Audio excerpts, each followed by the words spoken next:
Salut les amis, j'espère que vous avez la forme. On se retrouve aujourd'hui pour l'analyse d'un nouveau projet sur la plateforme Oozbase et j'ai la chance d'avoir avec moi le cofondateur Philippe Zer. Salut Philippe.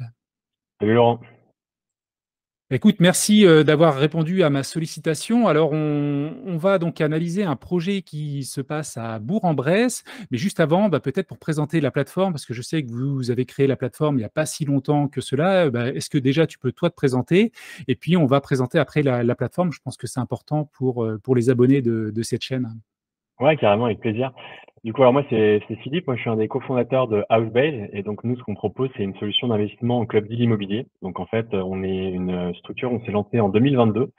Et actuellement, on est une équipe d'une dizaine de personnes et on est basé à Rennes et à Paris. Et en fait, nous, l'objectif qu'on a, c'est de démocratiser l'accès à l'investissement en club deal immobilier. En fait, le club deal immobilier, en fait, c'est une forme d'investissement qui existe depuis très longtemps, mais qui est assez peu connu par le grand public pour la simple et bonne raison, c'est que les tickets d'entrée pour accéder à ce genre de placement sont extrêmement élevés. Et on parle de souvent plus de 100 000 euros pour investir dans des opérations de club deal. Donc, les club deals, c'est des gens qui mutualisent leurs ressources financières pour investir dans des projets immobiliers exclusifs. Et donc, ils le font, mais ils ont des surfaces financières très importantes et des réseaux qui leur permettent en fait d'avoir des bonnes opportunités. Donc en fait, nous, on est parti de ce constat-là, disant que en fait, grâce à la bonne technologie et à un montage juridique adapté, on pouvait en fait permettre à tous d'investir dans ce type de projet. Donc en fait, nous, ce qu'on fait, c'est qu'on structure, on finance des opérations de club deal immobilier, et sauf qu'en fait, on vient ensuite le proposer à notre communauté, et nous, on permet d'investir à partir de 10 euros dans ces projets. D'accord. Donc, c'est à partir de 10 euros. Quelle est la vraie différence que certains vont se la poser avec le crowdfunding immobilier de base tel qu'on peut le connaître, où il y a beaucoup plus de projets, comme tu le dis, Club Deal, c'est un peu plus rare, un peu plus confidentiel aussi peut-être? Un peu plus exclusif, oui, tu as raison. C'est souvent la question qu'on nous pose, c'est quelle est la différence avec le crowdfunding immobilier? En fait, la différence, elle est simple, c'est que le crowdfunding immobilier, je vais pas te l'apprendre, c'est vraiment en fait une place de marché entre des gens qui veulent un financement pour leurs opérations et des gens qui veulent investir dans les projets. Et donc en fait, la plateforme, elle va vraiment être juste en fait un intermédiaire, comme son statut, un intermédiaire de financement participatif, mais elle va pas, la plateforme va pas ensuite être partie prenante du projet. Elle va pas avoir le droit d'avoir un contrôle sur la société, elle aura pas le droit d'être bénéficiaire effectif, ce qui en soi est une bonne chose parce qu'elle est intermédiaire de financement. Et en fait, nous, on a un angle différent, c'est que nous, en fait, on est partie prenante du projet, on a une vision sur la structuration, sur le deal, sur l'accompagnement de l'opérateur, qu'il soit marchand de biens ou promoteur, et en fait, on va prendre des participations dans le projet. Donc là, on reviendra juste après, mais le prochain projet, c'est par exemple, c'est une structure où on a fait une augmentation de capital pour prendre le contrôle de la société, et donc c'est cette structure-là qui va faire l'opération. Donc en fait, toute l'idée en fait d'Housebase, c'est d'être partie prenante du projet et en fait d'accompagner le marchand de biens du premier jour au dernier jour, et parce qu'on a investi en fonds propres dans le projet. Voilà, ça nous permet d'avoir un niveau de contrôle et de garantie De contrôle. maximum pour nos investisseurs. D'accord. Donc justement, pour faire la différence aussi avec le crowdfunding immobilier, alors vous n'êtes pas agréé aujourd'hui PSFP. Par contre, chaque dossier, l'émettez, vous le fournissez à l'AMF justement pour le déclarer dès qu'il y a une collecte qui se lance, si je ne me trompe pas. Alors, en fait, oui, effectivement, on n'opère pas sous le statut de PSFP parce que, comme je disais, le statut de PSFP, c'est un statut d'intermédiaire, c'est un statut particulier. Et vu que nous, on n'est pas intermédiaire, on est partie prenante, on peut pas et même on ne souhaite pas en fait opérer sous ce statut de PSFP. Et effectivement, en fait, sur certains de nos projets, selon le montage juridique qu'on va faire, on a certains de nos documents d'information clés qui doivent être envoyés à l'AMF. D'accord.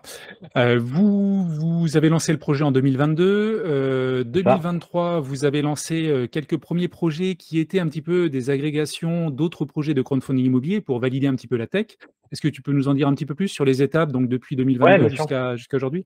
Bien sûr, donc en 2022, on a créé l'équipe, on a créé la structure. Donc en fait, on a été créé dans un startup studio qui est basé à Rennes.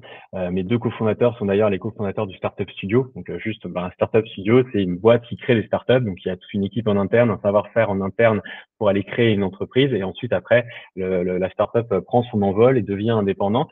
Donc en fait, on s'est créé donc à Rennes en 2022 et donc tout 2022, ça a été un travail sur la technologie parce que l'idée c'était de rendre disponible au travers de la technologie ces clubs deal immobiliers. Donc, il y a eu un gros travail là-dessus qui a été fait. Et effectivement, en 2023, on a lancé la bêta de l'application. C'était en mai 2023 auprès de nos investisseurs privés. Et on a lancé l'application auprès du grand public en fin d'année de l'année 2023, donc novembre 2023. Et donc là, sur 2024, l'idée, c'est vraiment d'accélérer et de collecter, et de structurer et de financer des projets durant toute l'année. D'accord. Vous avez donc une application, vous êtes parti dessus. Maintenant, vous avez déployé également toutes les fonctions, enfin tout sur un site internet, donc c'est accessible des deux côtés. Vous avez Exactement. donc collecté combien de projets jusqu'à présent? Juste pour. Alors en fait, donc là, on est sur ce sera notre troisième projet. Donc on a D'accord, fait un premier projet de Club Deal qui était début d'année 2024, donc Moiran, qu'on a financé donc en moins d'un mois, donc c'était en mars.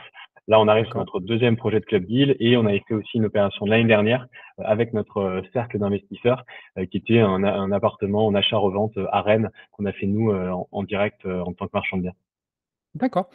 Parfait. Eh ben, écoute, on va analyser ce projet. Et puis, de toute façon, n'hésitez pas, hein, ceux qui regarderont cette vidéo, si vous avez des questions, à les poser en commentaire, hein, je les ferai suivre ou Philippe viendra peut-être également y répondre. Faut pas hésiter.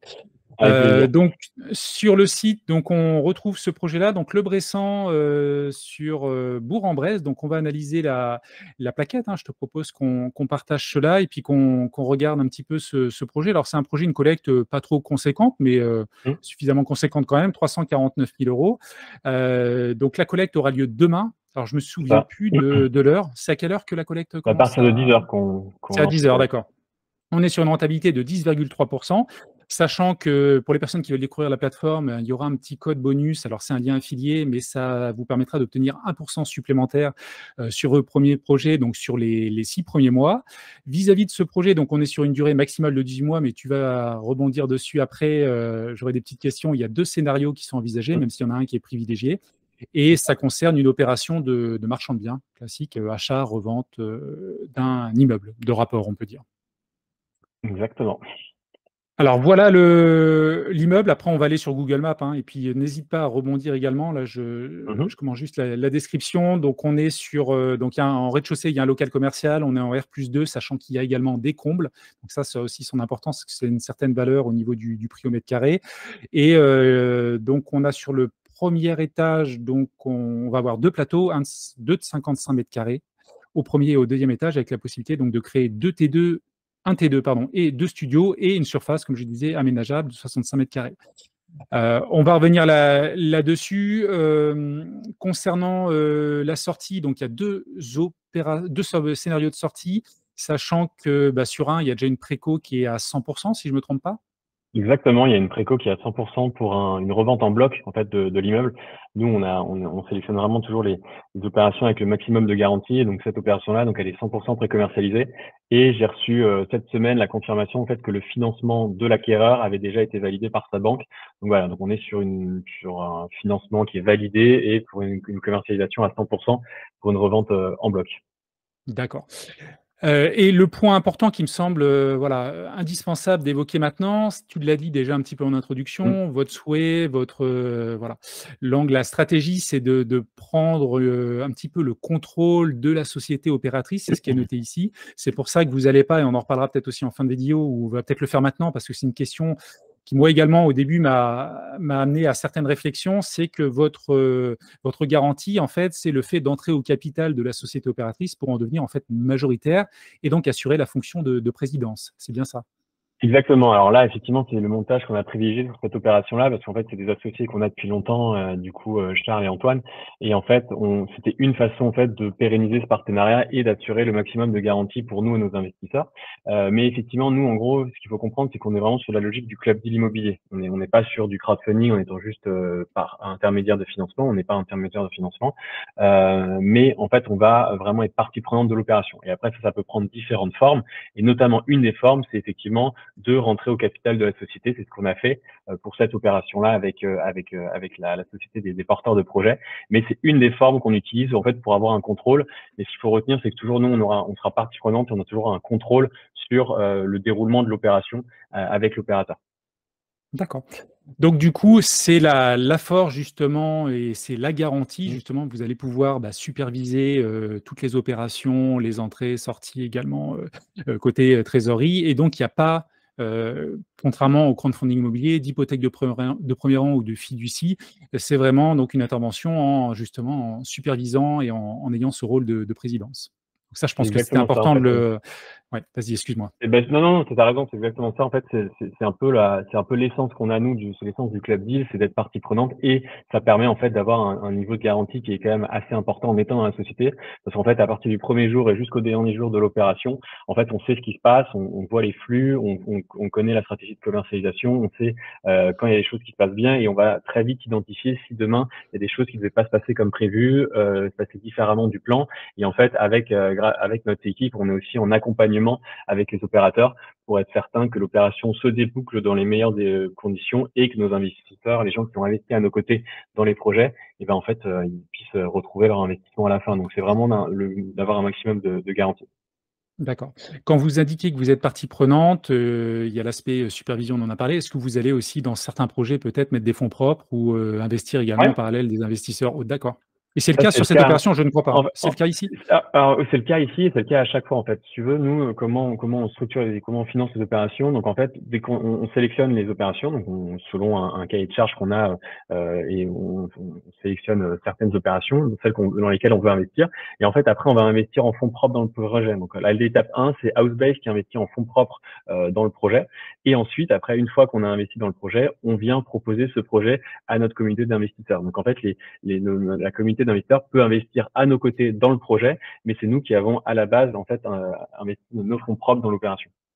D'accord. Et ensuite, in OK. fine, on aura toujours nous des fonds propres qui seront investis dans les opérations. Donc en fait, à la fin, je dirais à la fin, on est aligné avec les investisseurs parce que eux et nous avons investi dans le projet. Je pense que ça peut être quelque chose d'assez important, surtout vu le contexte où il y a pas mal de retards et de défauts. Le fait que, voilà, les intérêts soient alignés entre la plateforme et les investisseurs, effectivement, ça peut être quelque chose d'assez, intéressant. Alors, il y a 100 de préco et vous avez également pris une GAPD. Alors, quel est l'intérêt de la GAPD? Si vous avez déjà la présidence, j'ai envie de dire, et le suivi Mmh. opérationnel des opérations? Alors, on a la présidence, on a le suivi opérationnel, mais en fait, je dirais, c'est une opération conjointe. En fait, on a double signature entre nous qui sommes présidents de la société et nos partenaires qui sont directeurs généraux. Mais après, ça n'empêche pas d'avoir une garantie supplémentaire au niveau de leur holding sur les fonds Ah d'accord. qui vont être investis par nous et nos investisseurs. Donc, en fait, c'est vraiment une sécurité qui est additionnelle, complémentaire et qui nous permet en fait de vraiment encore plus sécuriser l'opération.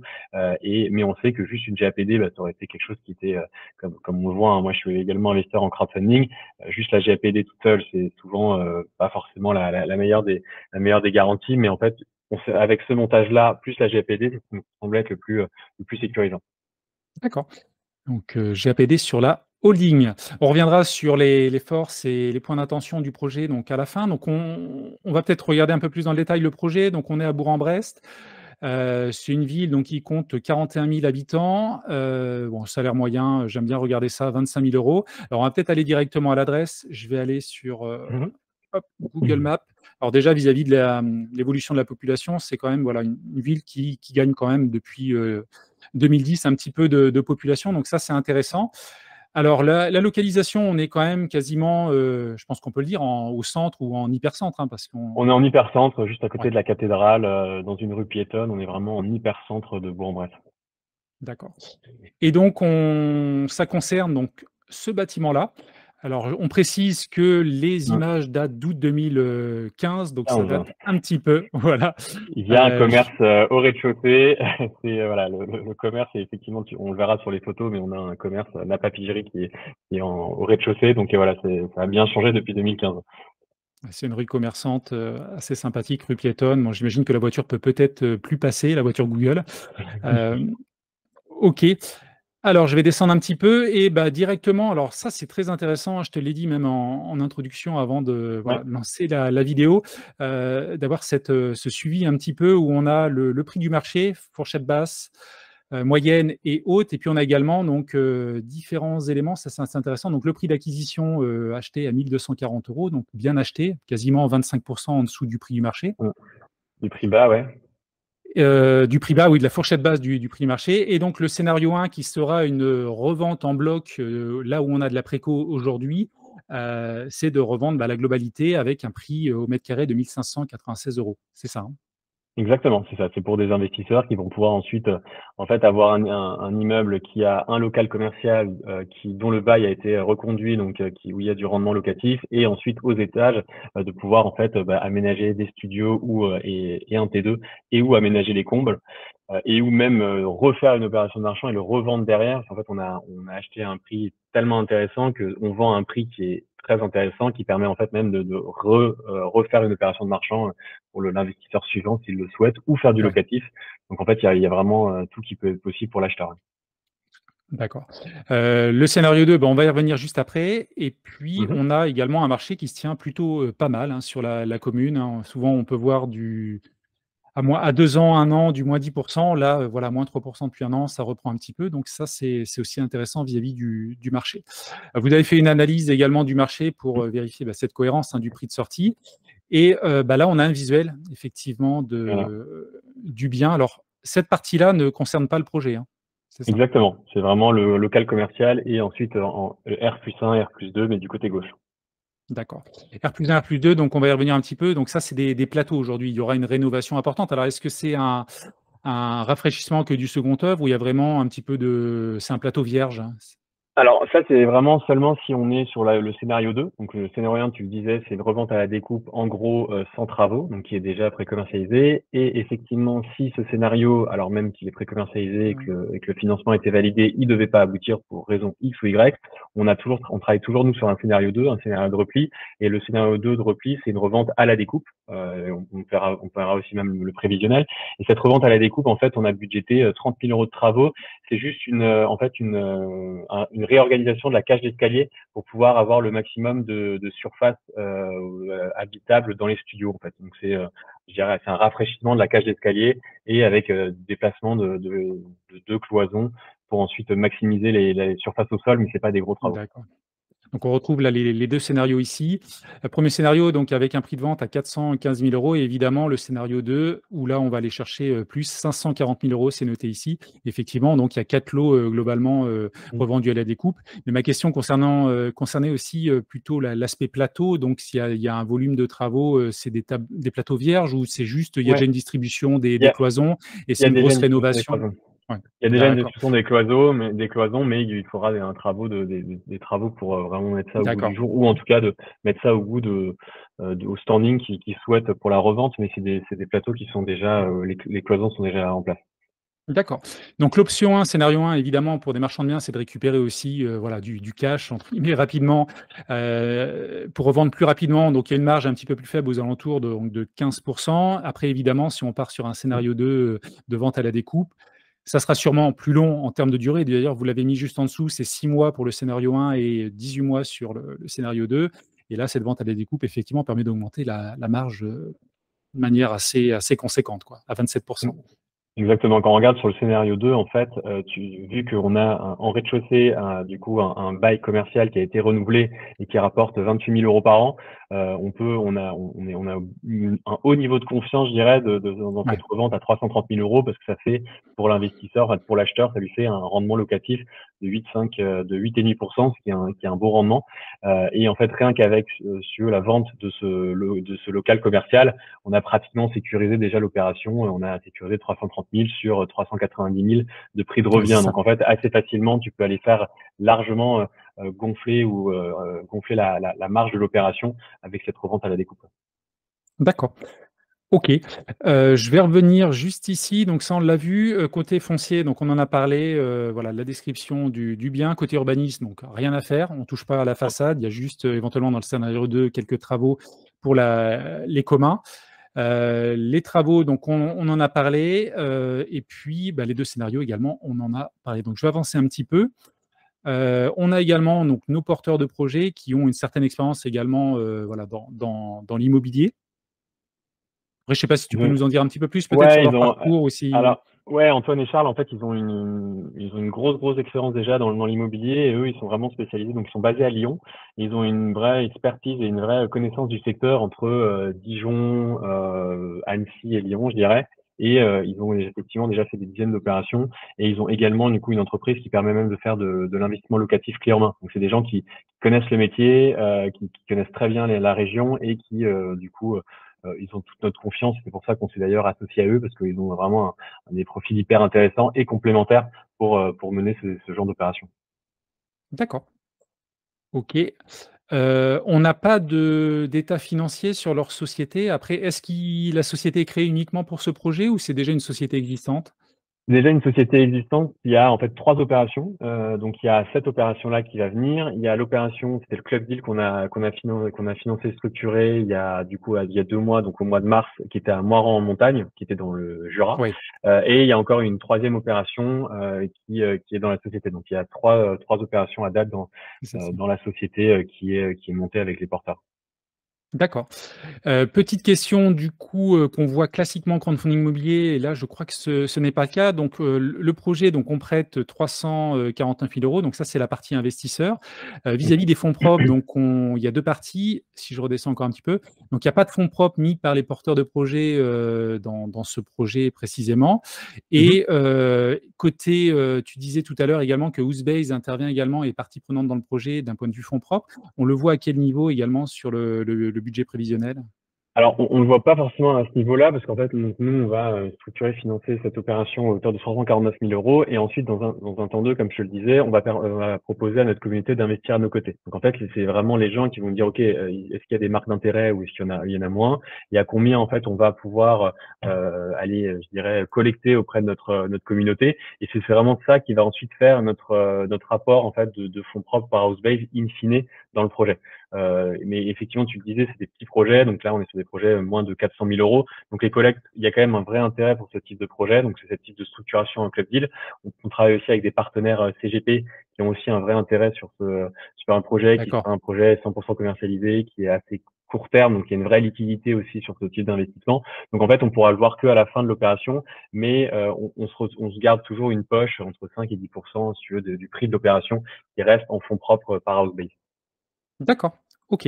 Non, mais c'est Et par important un ça, je projet. pense de le préciser parce qu'on ne le voit pas obligatoirement dans la plaquette, mais c'est Mmh. c'est quelque chose d'important, C'est parce que modèle, ouais. souvent, voilà, les investisseurs n'aiment pas trop et c'est normal et moi le premier, voilà, investir, seul et apporter, voilà, toute la somme, c'est important quand soit le porteur de projet, soit alors la plateforme, c'est plus rare bien sûr, mais quand le porteur de Ouais. projet, voilà, met un certain nombre de fonds propres pour, voilà, c'est aussi de l'implication pour que le Sécurisé, bien projet sûr. aussi se passe bien Ouais, et c'est une sécurité, voilà, c'est ça. Je cherchais le c'est terme, je tourne en rond. ouais, non, non, non, c'est une excellente question. Effectivement, même moi, le premier, quand je regarde des projets, c'est quand je regarde investir dans les projets, c'est quelle est l'implication des porteurs de projets dans ce projet-là. Donc effectivement, là, les porteurs, ils ont pas de fonds propres en plus enfin, à part les travaux. Dans le scénario 2, c'est eux qui financeront les travaux. Oui, Et on peut se permettre de financer 100% de l'opération parce qu'en fait, on les connaît, on est en association et on est dans la société. En fait, c'est pas comme si effectivement sur du crowdfunding, moi le premier, je regarde l'apport en fonds propres des porteurs de projets quand c'est un projet de crowdfunding, parce que en fait, la plateforme de crowdfunding derrière sur la vie du projet, elle est pas partie prenante en fait. Alors que nous, on est quand même sur une structuration un peu différente où on est dans le projet avec eux, et c'est pour ça qu'on peut financer jusqu'à 100% de l'opération sans leur demander vraiment des fonds propres, parce que voilà, on va avoir un certain niveau de contrôle durant l'opération. c'est ça. C'est le fait justement de prendre le contrôle de la société que les porteurs de projets vous laissent faire un petit peu ça. C'est, voilà, pour le suivi opérationnel et puis ce qui permet en fait d'éviter peut-être cet apport en fonds propres pour eux, quoi. Exactement. Après, on aura d'autres opérations qui vont arriver dans le futur sur Housebase. On ne sera pas toujours en fait en prise de participation D'accord. capitalistique majoritaire. En fait, on peut pas même prendre des participations majoritaires dans toutes les sociétés, parce que même pour le marchand de biens, c'est pas forcément toujours adapté. Mais en fait, sur des projets où on sera en fait avec, on a d'autres façons en fait d'intervenir dans les projets que de prendre le contrôle de la société, parce que ça serait un peu Mmh. illusoire de vouloir faire ça et pas adapté. Mais effectivement, on a d'autres façons d'intégrer, enfin, de financer et de structurer les opérations. Et là, en fait, quand c'est pas nous qui sommes en contrôle de la société, on demande un apport en fonds propres qui est de 10, 15, 20%. Ça dépend des projets. Donc, en fait, on pourra en reparler pour les prochains projets d'Housebase, mais effectivement, sur les projets où on n'est pas, je dirais, ceinture bretelle, vraiment dans l'opération, en prise de contrôle, on demande bien entendu toujours des fonds propres par les opérateurs. D'accord. OK. Alors concernant les forces du projet, donc des opérateurs expérimentés connaissant donc le marché local, un bien acquis effectivement sous le prix, du marché. Il y a aussi, ce qui est intéressant, c'est le fait qu'il y ait voilà, un local Mmh. commercial qui est loué avec les 28 000 € annuels, donc ça, c'est positif. Concernant la préco à 100%, alors je t'ai pas posé la question, est-ce que c'est juste une offre? Est-ce qu'il y a un compromis qui est signé? Il y a des conditions suspensives? Alors effectivement, donc le compromis de vente a été signé. Il y a D'accord, des conditions suspensives de financement, mais le financement a été obtenu, donc on a reçu l'attestation de financement par les acheteurs. Donc non, il n'y a pas d'autres conditions suspensives parce qu'en fait, il n'y a pas de travaux, il n'y a pas de demande de permis ou autre de construire ou de demande administrative. Donc non, il n'y d'accord. a pas de. C'est un projet qui arrivera à son terme. On est assez confiant là-dessus. Ouais, parce que c'est un projet qui pourrait durer vraiment, 3-4 mois. Est-ce que derrière, il y a un taux minimum, enfin une durée minimum pour Durée recevoir les minimum, bien intérêts? sûr. Ouais, Alors, on propose donc sur ce type d'opération, c'est un peu des opérations, on appelle ça des opérations de flip en marchand de biens, donc vraiment d'aller-retour, d'achat-revente. Alors contractuellement, on a 3 mois minimum d'intérêt. d'accord. Après, c'est effectivement une opération qui va se déboucler assez rapidement, d'ici à 6 mois, c'est une opération qui sera débouclée. Il y aura d'autres opérations qui arriveront sur la plateforme, sur Housebase, mais effectivement, c'est une opération qui va se déboucler assez rapidement dans le scénario 1 qui est déjà pré-commercialisé. Ouais. Après ça peut être aussi intéressant pour certains investisseurs de tester la plateforme. C'est à partir de 10 € Mm. et effectivement, ça peut être pas mal de justement, pour mettre un pied et découvrir la plateforme. Alors pas d'urbanisme, ça c'est OK et puis les points d'intention, donc l'actuel locataire, alors du local commercial, on n'en a pas parlé, effectivement, c'est noté un petit peu plus bas, je crois, dans la plaquette, Mm. utilise aujourd'hui le premier étage donc comme lieu de stockage. Un avenant donc au bail de location va être signé ou est signé, je ne sais pas, pour libérer donc cet espace. Ouais, signer en fait, c'est de dire, bah, en fait, on renouvelle le bail, Ouais. négociation sur le loyer, mais du coup, il libère l'espace du premier pour ensuite donner toute la latitude à l'acheteur s'il veut, enfin, selon ce qu'il voudra faire dans ses projets sur l'immeuble. OK. Très bien, bah, je pense on a fait le tour. Après, je sais pas si tu as des choses à rajouter, si ce n'est que voilà, la collecte donc, Mm, se lance demain matin à 10 h c'est et ça. donc on est sur un taux à 10,3 sachant que voilà, si vous voulez découvrir la plateforme, il y a la possibilité d'avoir un petit pourcent supplémentaire, donc 11,3 et puis, bah, je vais te laisser le mot de la fin sur le projet parce que je pense qu'on a fait, Super. grosso modo le tour. Voilà. Ouais, super, merci Laurent. Bah, du coup, merci beaucoup. Nous, on est ravis en fait de lancer cette deuxième opération de 2024 de Club Deal. On pense qu'on a vraiment en fait une offre qui est attrayante pour les gens et qui vient vraiment en complément de ce qui se fait actuellement, que ce soit en fractionné ou sur du crowdfunding, on en a parlé. Mais c'est vraiment en fait une autre façon de structurer et d'envisager les opérations en étant partie prenante. Donc je pense qu'on a d'autant plus de légitimité à se lancer et à accélérer cette année parce que dans un contexte de marché qui est compliqué, dans un contexte de remboursement qui est incertain aussi sur les projets, donc on pense vraiment que avec une structuration qui nous permet d'être vraiment à l'intérieur, au cœur du réacteur de chaque projet, c'est quelque chose qui peut intéresser et qui va intéresser les investisseurs pour investir avec nous. Et en fait, ils peuvent nous retrouver. Donc là, tu as mis effectivement il y a le site internet. On est aussi disponible sur une appli mobile. Je pense on doit être les seuls à pouvoir proposer l'investissement sur une appli mobile en immobilier. Alors en tout cas, j'en ai pas vu. Donc si jamais dans les commentaires, il y en a d'autres qui en ont vu en France. Je précise, je serais ravi. Mais effectivement, oui, on peut à la fois investir sur mobile. On a une appli 100% dédiée ou sur le site internet. Et c'est à partir de 10 € comme tu l'as rappelé. Super, bah, écoute, merci beaucoup pour ton intervention et puis, bah, peut-être à une prochaine Merci à fois toi, pour un nouveau projet. Merci. avec grand Allez, plaisir. salut. Bonne journée. Salut.